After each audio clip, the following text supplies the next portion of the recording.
नमस्कार मित्रांनो, मी प्रतीक पुरी.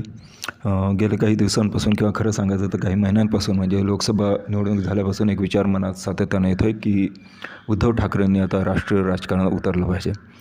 उद्धव ठाकरेंना ज्या पद्धतीने भाजपने छळलं आहे किंवा त्यांच्याच लोकांनी एकनाथ शिंदे आणि त्या बाकीच्या सहकाऱ्यांनी माजी सहकाऱ्यांनी छळलं आहे ते बघता, त्यांच्यावर ज्या पद्धतीने घाव घालण्यात आले ते बघता, त्यांच्या वडिलांवरून बाळासाहेब ठाकरेंवरून त्यांना ज्या पद्धतीने यातना देण्यात आले ते बघता, त्यांच्या पक्षाचं चिन्ह हिसकावून घेण्यात आलं ते बघता आणि एकूणातच उद्धव ठाकरेंविरुद्ध मोदी, शहा, देवेंद्र फडणवीस आणि इतर सर्वांनी ज्या पद्धतीने मोर्चा उघडला होता, हा उद्धव ठाकरेंचा स्वतःचा व्यक्तिगत हल्ला होता आणि त्यांना खचून न जाता त्यांनी मोठ्या हिमतीने धाडसाने लोकसभा निवडणुकीमध्ये मोठ्या प्रमाणात ह्याचा सामना केला आणि त्याचा खूप मोठा फायदा शिवसेनेला झाला आणि शिवसेनेसोबतच राष्ट्रवादी काँग्रेस, शरद पवारांची आणि काँग्रेसलाही झाला.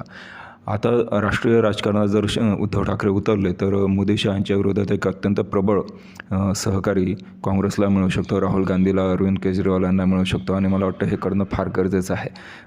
उद्धव ठाकरेंनी मुख्यमंत्री होण्याचे स्वप्न बघू नये, तो त्यांचा नाही आहे. त्यांनी पक्षाची कार्यकारिणी, पक्षाचं अध्यक्ष म्हणूनच राहावं जसे बाळासाहेब ठाकरे होते आणि किंगमेकरची भूमिका त्यांना जास्त शोभून दिसत आणि मोदी, शहा यांच्या विरोधात राष्ट्रीय राजकारणात जर एखादा तडफदार विरोधक जर भेटला तर तो उद्धव ठाकरेंच्या रूपाने निश्चितच त्यांना भेटू शकेल इंडिया आघाडीला.